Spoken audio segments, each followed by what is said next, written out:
One of my favorite things to do with this podcast is scour the internet to try and find people doing niche and preferably esoteric things. And I came across your page, which is explaining and expounding Latin phrases, and I thought that's the ticket for me. So, how does one come about starting an Instagram page where they share all of the Latin phrases in which they know? Well, to be honest, I love Latin. I've done it for ages. I speak French, Spanish, and Italian as well. And yeah, so I studied classics and French at university, and I just think Latin's so interesting. I mean, it's just people are obsessed with the Roman Empire. Of course, there was that big TikTok trend, and everyone, yeah, they look back on it as this age of sort of enlightenment, development, world domination almost. And the poetry there, the art, which I really enjoy anyway, it's just so interesting. And I thought, there's nothing on Instagram which is doing this, and I'm very passionate about it. So why not just explain it? And everything, all literature, in my opinion, comes from sort of Latin and Greek literature. All the ideas that all repeated in Greek tragedies and the Iliad. So I just thought, give it a go, and see where it takes me. So you said you're a graduate there. So you graduated from Oxford University. What have you been doing since Oxford, apart from darting around the world?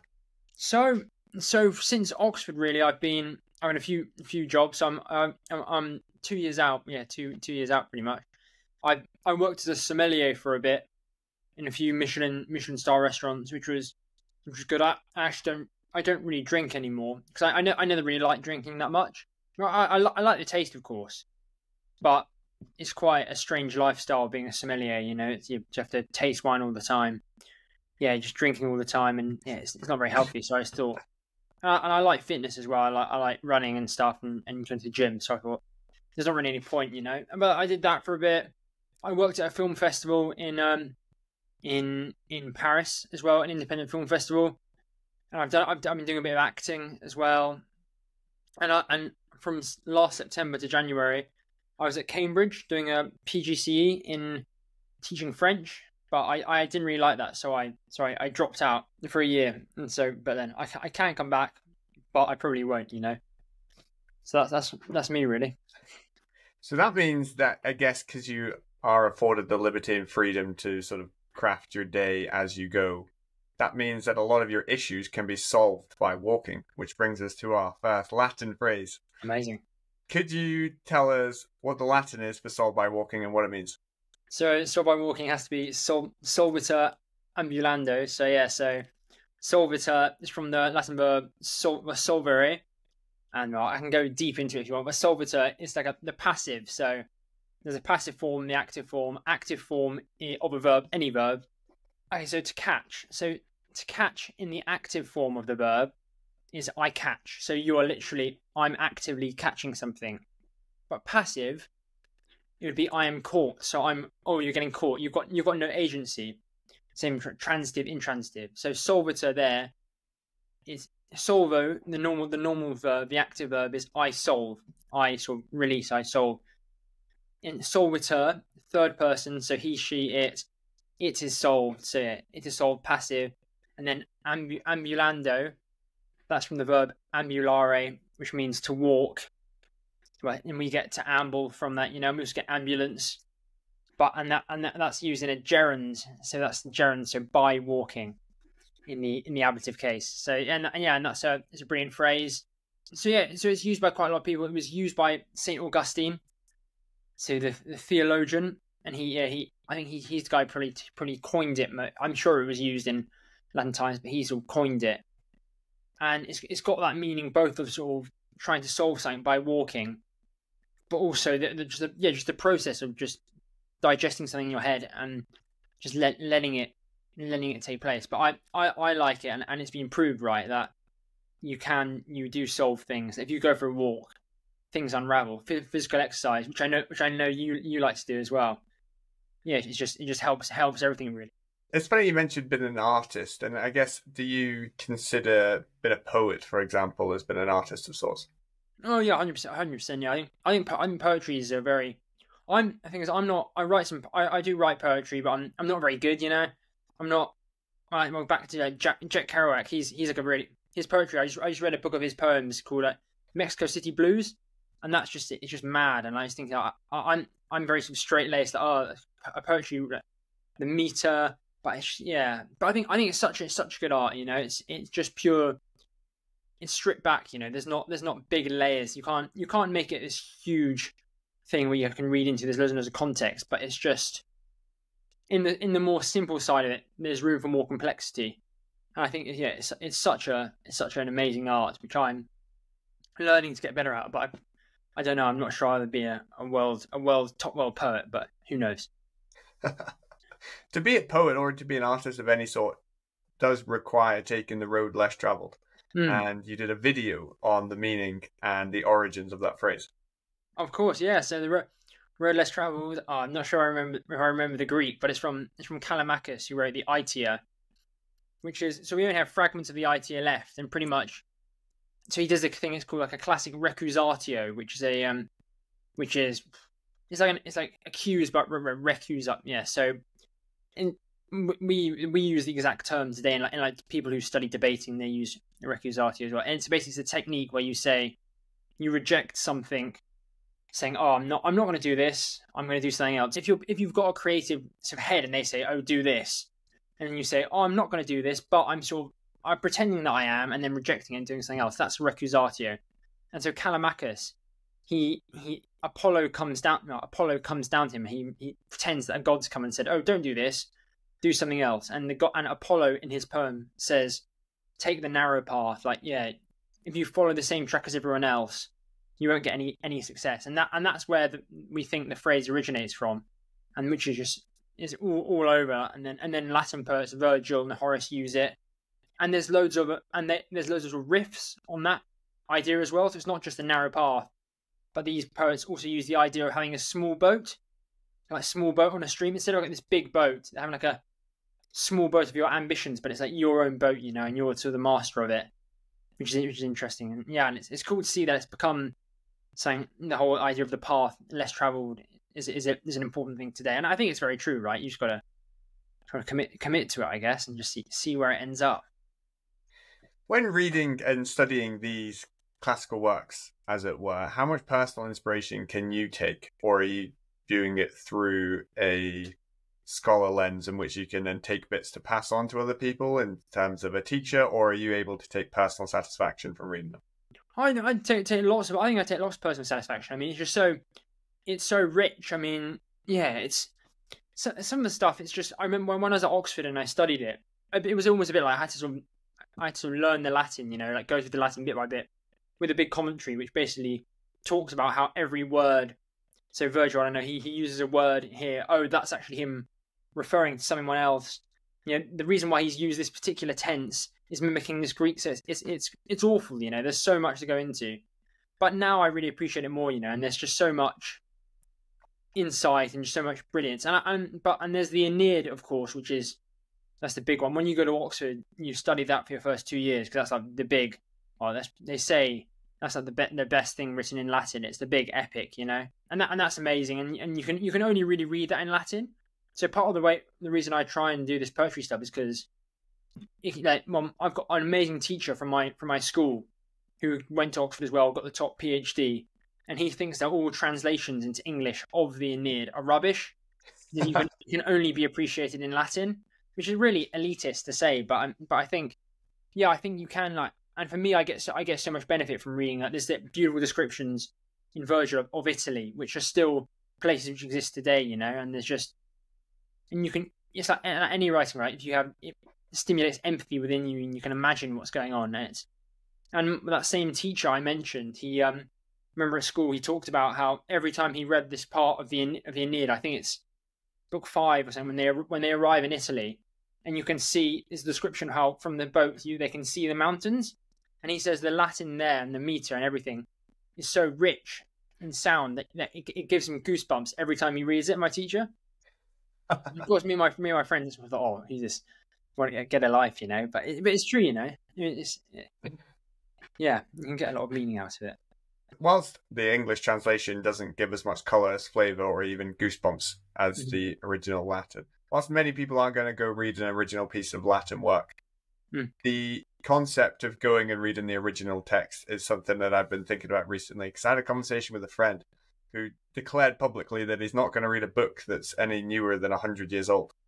Because why would he want to read something written about the 18th century when he can go read a work from the 18th century? Yeah. And I just did a deep dive in reading about Edmund Burke and did a couple of podcasts, etc. on it. Mm. And it was interesting because instead of reading a contemporary biography of Burke, I can just go and read some of Burke's work, and you get more of a flavour of the man that way rather than a second-hand account. What's your view on the original versus contemporary situation when it comes to reading books? 100%. I think the most important thing is this though, reading. I'm not a big non-fiction guy, to be honest. Well, occasionally I listen. The most non-fiction I listen to is on like Audible. Like I've been listening to sort of Tom Holland, the historian, some of his stuff, which is, and it's entertaining, and it gives a good bit of background. But there's nothing like reading something which is written in that time, amongst people living, because again, it's seeing the world through their eyes. Like there's like some of the most important historical things we have from the Roman times are like the letters of Pliny the Younger, like say about the eruption of Vesuvius and Pompeii. And his first-hand account of that is just so important. It's first-hand, it's vivid, and we think, oh, you're reading this, you're reading what people felt, and the poetry as well, because some of the stuff like Catullus, who's this classic guy, he was a massive aristocrat. Apparently, was so rich, he didn't need to work, he didn't want to work. He wrote poetry the whole time, and he had his lover, because throughout Catullus, he's like the original love poet, and he had a girlfriend called Lesbia, and Lesbia, it's like a riff. It's not a real name because it's based on Sappho. So Sappho, who's like the only surviving female poet from Greece, she was from Lesbos, the island. So calling his girlfriend Lesbia is a bit like, oh, she's this romantic, intelligent muse. But scholars believe that this Lesbia was like this other aristocrat called Clodion Metelli, who was ultra infamous, like really corrupt, really. It's not hard to say without being like sort of sexist, but she's very, very promiscuous, very, very rich, and almost like, I guess in our days maybe might be a bit empowering. She didn't stand up, she wasn't like a wife of anyone. But but Catullus, I've forgotten already. Oh yeah, but Catullus, you can read some of this stuff, and the emotion in that is just so raw. It's just so, it's not like this big curated thing. Oh, and then he did this. It's him like, there's a bit when he there's two poems where he goes against Julius Caesar, and basically because Julius Caesar was rumored to have had this affair with one of his officers in the army, and he says, "Oh, you're bringing a stain on the Republic," and it's really sort of really insulting, but really you can tell this is the opinions of the time, and it's just so, and just to read that is so powerful and so inspiring, because like this has survived since then. We've got actual evidence of what he thought about Julius Caesar which is just incredible. So I think literature and like reading stuff which is written in a particular time is just so amazing, and just so much better than anything. Didn't Pliny the Younger write in a letter to, was it a friend or something, to go away from the city, go to the country and make art? Is that correct? Exactly. Yeah. No. He loves that. He loved, because he was a very he was a good like moral figure. He was like if nowadays I don't know, he'd be someone like, not a barmaid, it's like a good politician who's sort of like honourable, like really does a good job and is like committed. Because he did loads of stuff with water, really improving Rome's water system. But he also loved like going away from the city, and like because he's from Lake Como, and so had a lovely house there, and he'd go there and just relax. And it's coming back to again like that free time to be creative. And Cicero, who was about maybe like 100 years earlier than him, he had the same thing, right? He'd go to a nice villa, and there he wrote all his philosophy and stuff like that. But Pliny the Younger, he loved to do that. Isn't that in contrast to Virgil's character? Because wasn't he in the countryside, and he intrinsically wanted to stay in the countryside and be a contented farmer, but then he thought, or should I go to Rome and write an epic and become famous? Oh, I'm impressed with the knowledge. I mean, to be honest, we don't, like, the thing is, we don't know like exactly like Virgil's history exactly. Like, there's a great book by I hope we get the name right. John Williams, I think it is, the guy who wrote Stoner. mean, he's got a book on Augustus, and that's quite interesting. He gives like an idea of what it could be like. But yeah, Virgil, like, through his books, there's a massive change. He wrote 3 which survived to us. The Epilogues, which is just weird poetry. It's not very nice to read, unless you've sort of read it all and like gone into the Latin. Then it's quite nice, but then it's a bit like, oh, it's a bit weird. But then the next bit is the Georgics, which is the farming, and then the next one is the Aeneid. And then because in Rome there was a hierarchy of that sort of styles of genre. So the first bit would be like love poetry. Sort of, it didn't really mean anything. There was no use to it. It wasn't morally inspiring. It wasn't sort of literature. There's a phrase by Zola. I'm gonna get this wrong. It's like, oh no, Jean-Paul Sartre said, it's like, yeah, la littérature engagée. Like, it's got to have it should be sort of important, It should be, in World War II, it should be sort of against Nazism, And so the first, what Virgil wrote, that was just like poetry for the sake of it, which is probably artistically the most true one. And the next one, it was didactic. So he was teaching people in the Georgics how to farm. And the next one was the Aeneid. But in the Georgics, his middle work, there's this dilemma, right? He's sort of, because he's talking about farming, and then he keeps breaking off. He says, oh, yeah, farming this, and he goes, actually, I want to talk a bit about this now, about how he sort of wants to be in the countryside, wants to be in a life of sort of without sort of public demands and sort of having to write this important poetry. But in the end, he does choose glory, and that's why we've got the Aeneid. Even though apparently he wanted it to be destroyed after he died, but Augustus said no, we're keeping this. But more interesting, coming back really to what I said about Virgil, that he wanted to be in the countryside and stuff, and he liked being creative there and wanting to write poetry, which he did. I think the top guy of all of this is probably Pliny the Younger's uncle, Pliny the Elder. Well, Pliney the Younger relates in a letter to talking about his uncle who died at Pompeii, that he used to be carried around in a chair in Rome, just so that he wouldn't have to waste time walking, so that he could be studying on the go, and he'd never lose a moment to like be productive and to read and stuff, which is hardcore but respectable, Virgil's work stems a lot in what you put out online, and a lot of his work is what you talk about. Mm-hmm. What's quite interesting is in the 9/11 monument in New York, in the center, there's a line in there which is actually from Virgil, and I didn't know that until I watched the video. What's the backstory there? So, it's slightly controversial, this line, because not controversial, but it's almost like thoughtless from the person who made it. But basically, so the line is, never will you be erased. Something like, I can't quote. It's never will you be erased from the memory of time. And obviously it's a great thing, right? Obviously we don't want to forget 9/11, which is obviously an awful event to have happened.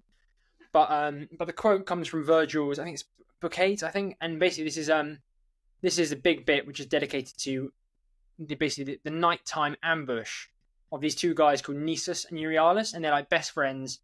And as most best friends were in that sort of time, they're sort of gay, slightly a bit. It's not like said outright, but it's a bit like suspicious, But they and basically they're in the Trojan camp at night, and they say, oh, let's do something glorious, let's go and make a really good.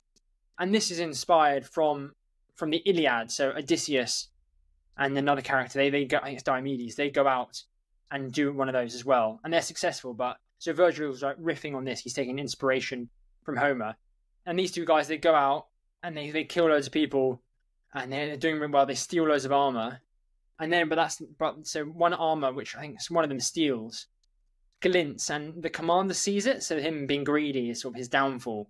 But then the commander chases him. There's a big battle, and then the commander kills both of them, and they both die. And the book ends with Euryalus' mother, who's saying, "Oh, like, what's left for me in the world now that you're gone?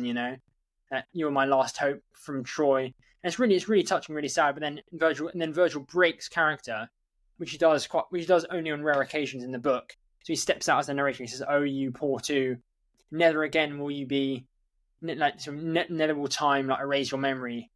But interestingly, so that the whole context of this to use for 9/11 is just absurd because so in this, so Nisus and Euryalus, they're the terrorists in this idea, because they're going in like they're these two guys going in every night and killing people while they're sleeping, And then Virgil said at the end, "Oh, never will you be forgotten." So to use that for the people, it's like, did this come up when when the centre was launched? Well, there's a big article in the New York Times saying like this is a bit questionable to use, but oh yeah, it's mad really. But good old Americans, eh?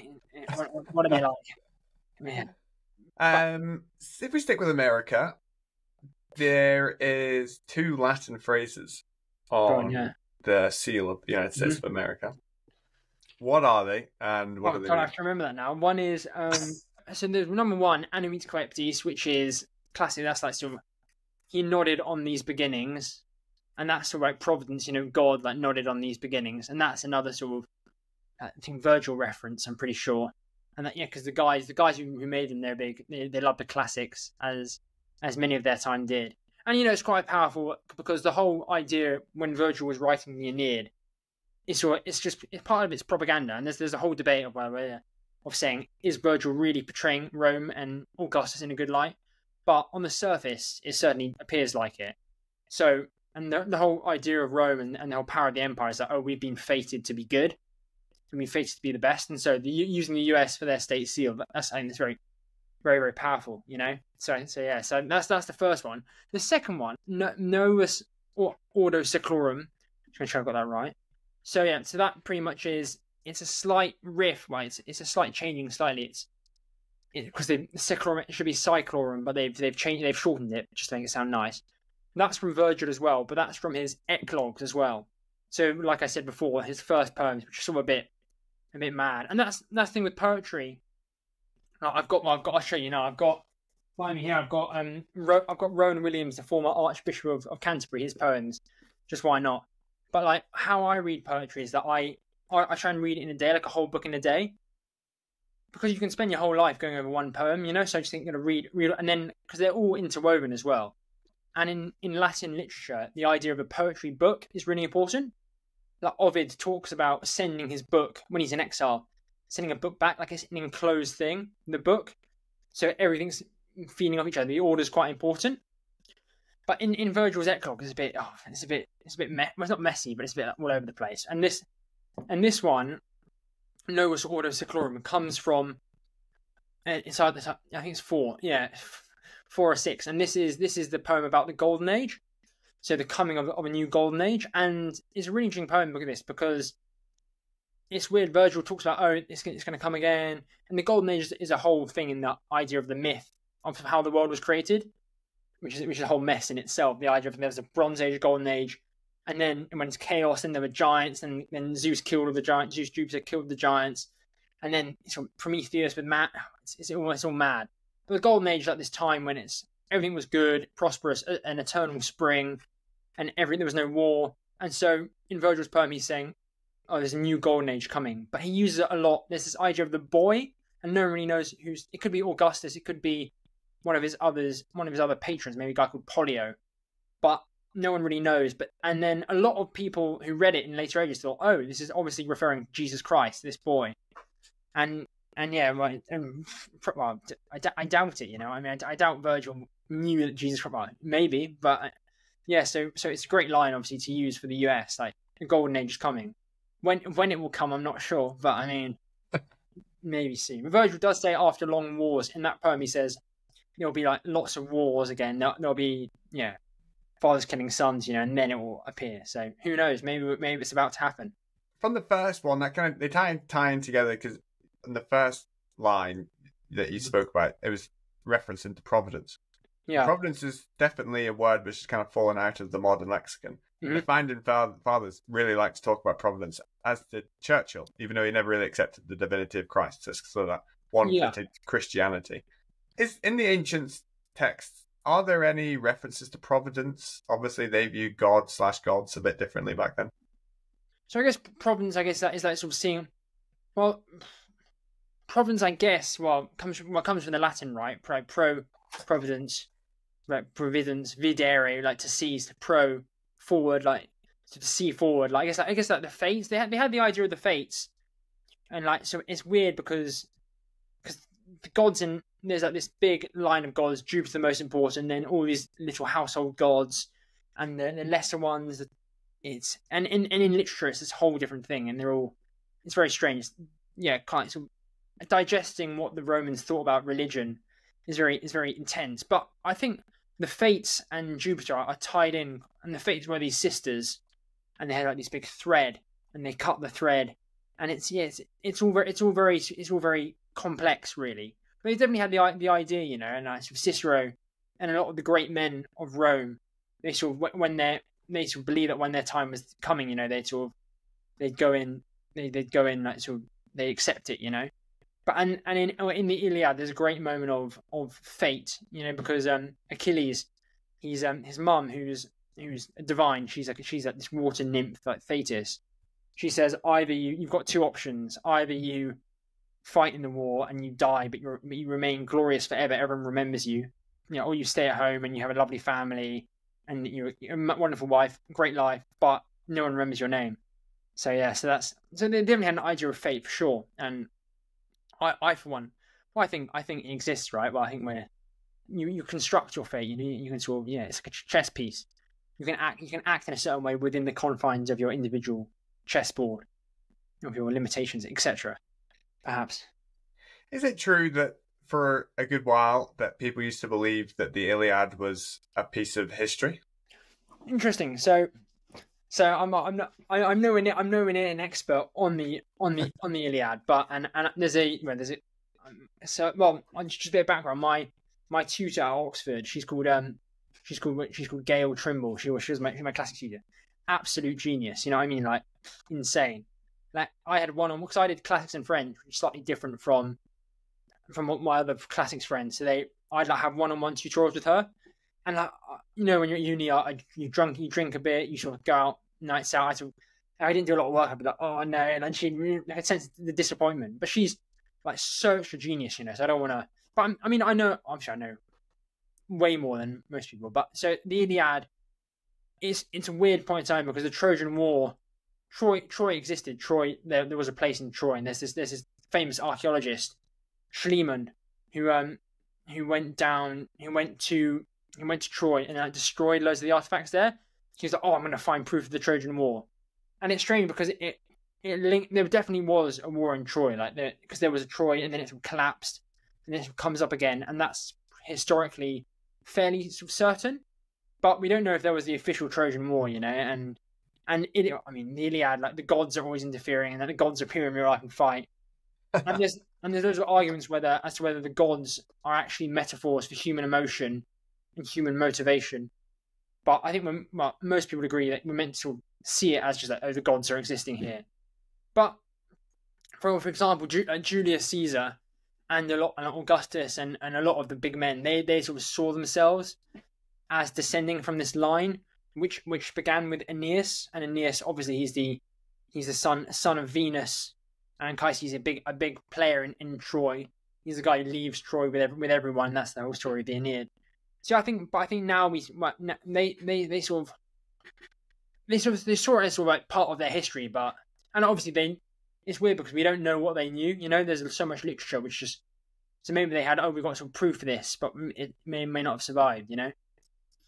But I mean, and in our days now, I think I like to see it as sort of the point where myth and history meet almost, because afterwards there's a lot more stuff, and then afterwards there's more things which are Romulus and Remus. It's a bit, but then it's like the kings of Rome, and that's a lot more historical, you know. But even Roman historians, you can't really trust them, apart from Tacitus. He's quite trustworthy, but the rest are a bit, it's just their own agendas really. But so. You say you like to see it as myth and history coming together. Where would you say that intersection starts?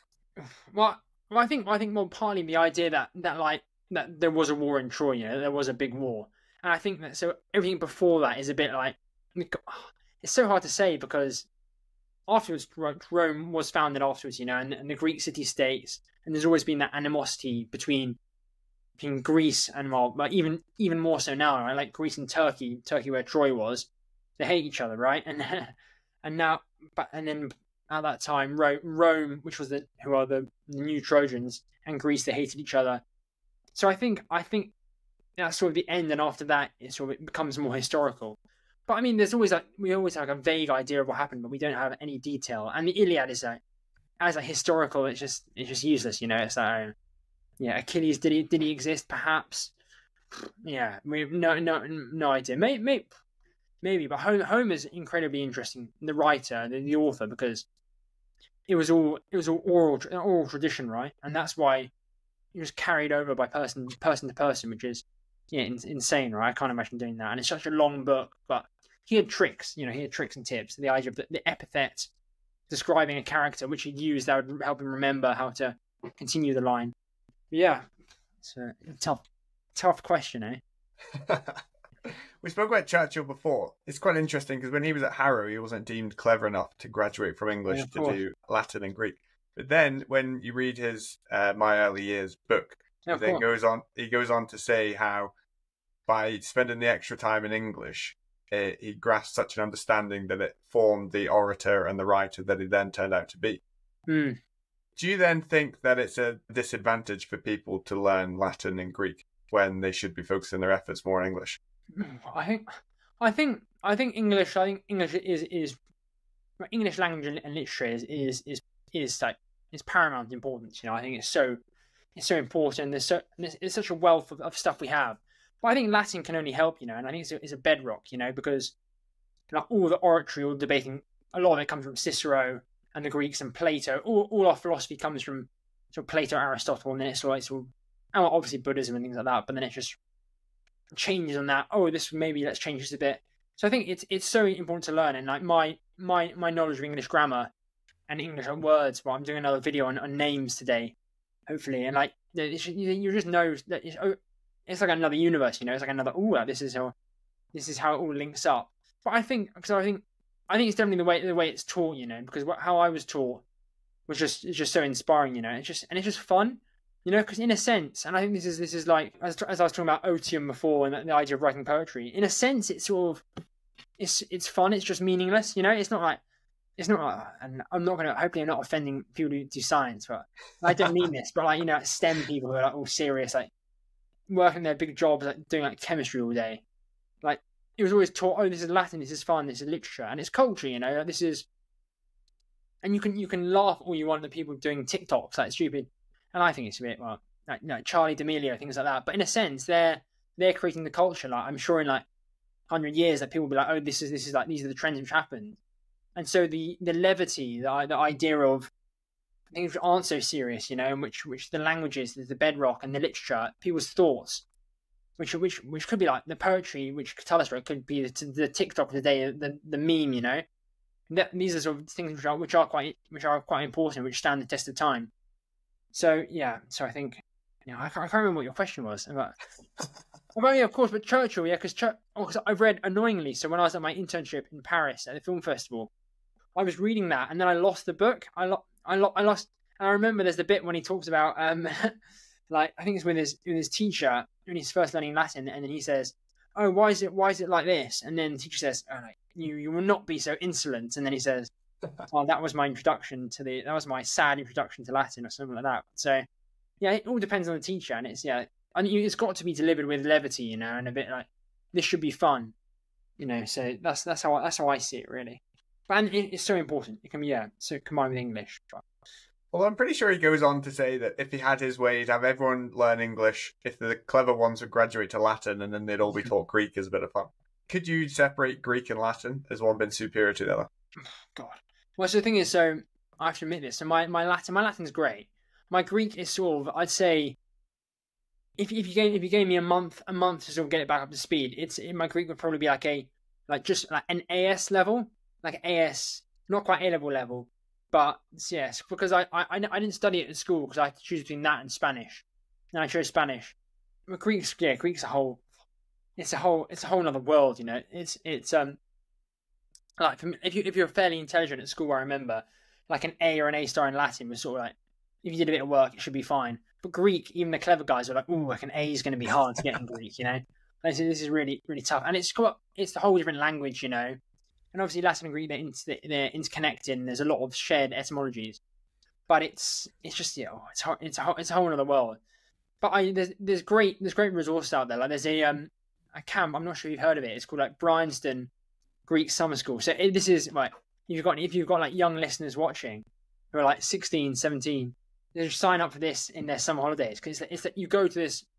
I think it's like you get scholarships if you can't afford it, but I think it's like £200, £300, and you basically get all accommodation, and you get these Greek classes. You get taught Greek by top professors, and it's like a summer school, and it's really good. And you stay in this beautiful like school in Dorset. Not meant to, I shouldn't be saying this, but you just get drunk, and you meet people. But I mean, and interestingly, so Greek versus Latin. So Lucretius, who's the who wrote De Rerum Natura, he's like the Epicurean guy, and he basically said, "Oh, gods don't really exist," and that's why a lot of people don't like his poetry. They're like, "Oh, his philosophy is stupid." But he writes in a lot of his, it's like a refrain throughout his work on the nature of things. He says, "The poverty of our it's like aegistas linguae, like the poverty of our language." Because he thought that Greek is so much, you can say a lot more in Greek. It's so much better for poetry and for like philosophy, which is interesting. And it's interesting because so Marcus Aurelius, he wrote in Greek, and Cicero and Caesar, all the elite people, a lot of them would speak Greek to each other. You know, it's like these rich senators, they did speak Greek, and it's like how in Tolstoy's War and Peace, all the aristocrats speak French. They don't speak Russian, they speak French. And it's sort of a social signifier. So, yeah. Well, Greek is where all the arts, the whole artistic side of things established from. The Romans always, they thought they were better than the Greeks, but they sort of think, oh, we have to respect them for their artistic ways, you know, and their sort of, yeah, how they're better than us in that regard. So, yeah. That link, say, between Churchill and the Greeks, for example, that modern and ancient, is quite funny because you had an interesting parallel between Jean-Paul Sartre and Achilles. Mm-hmm. Well, Jean-Paul Sartre, yeah, he's awful in the sense that he's so hard to read. Like his book being a nothingness, L'être et le néant, it's like the worst thing to read. It's impossible. And like if you read Cicero, he wasn't actually a philosopher, but he wrote his philosophy, which is written, is sort of like, to a proper philosopher, that'd be sort of, oh, that's all right, you know, it's nothing amazing. But that's just impossible to read. And Sartre's being nothingness is awful to read as well. Like 1,000 pages are just like so dense. But luckily, he did this lecture called L'existentialisme est un humanisme. Existentialism is a humanism. And it's honestly like, forget about self-help online. It's like such a beautiful thing to read. Like it's so empowering. Saying that like you've got like a choice, like man is condemned to be free. Like you have a choice in how you act and your actions. And basically, being a nothingness is just an expansion on this, but a lot more like, oh, and Kant said this, and so, and it's just him saying that you have your choice, you define who you are and your destiny, and like you're condemned to be free, and then that's just beautiful. The idea that the whole point of existentialism, you're born as nothing, and then you can choose. Like existence precedes essence. You're born, and then you can give yourself an essence, who you are. But yeah, and obviously that the whole point is Achilles. So Achilles, in his dilemma, he can choose. He's presented by his mum. Either you can be remembered forever but die when you're really young, or you can be this lovely, that's a husband and wife, but not be remembered forever. So you've got that choice, and I think it's so empowering. That's why I think reading the Iliad and all these works are so empowering, because these are where these ideas stem from, you know. And that it's just wisdom, you know, wisdom passed down over and over. It's just mistakes and successes. Yeah, and it's just so fascinating, you know. But yeah, definitely read. If anyone wants to read Existentialism as a Humanism, you can find it PDF online. It's so inspiring. It's incredible. I feel as though we could ping pong through the ages for hours at an end. Exactly. But, we'll draw it to a close. No, what can we expect from Harry in the future?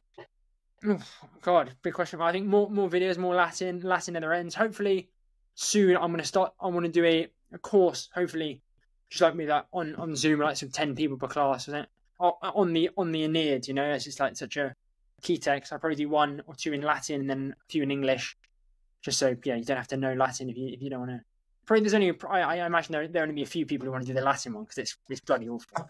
But yeah, so that'll be good. And then I mean I'm trying to write books. I'm trying to do stuff, and not about Latin, just about my own sort of stuff, you know, just about life, you know, and just novels. So yeah, we'll see where it goes. But I am loving the process, and love Latin, love poetry. So yeah, just keep expanding. And Joe, what about you? What's next for you? Skiing, still skiing, eh? Still skiing. Well, I was just about to say, you're if you're in the shoes of Virgil, are you going to stay in your countryside and enjoy your life, or are you going to go to Rome and write the big classic? Oh, yeah, and that's the dilemma, right? London, which is the Rome, right? Or and because that's where all the opportunity is. I think I probably I will have to. I think I will have to go Rome, London, America. I think you just got to see the world, right? You've got to have a balance. Like I think less like Virgil, I think he died like quite distraught, right? And his art was like, oh, it was. As a lot of artists are, like Charles Bukowski, they're just like mad alcoholics, and Kerouac. But then Cicero, who's like this amazing figure, who obviously I think he was very conservative back in his day, but he's still like an amazing guy, and he like had that balance, he had a meaning, But I think a mixture, like the city, countryside, England, France, the States, who knows.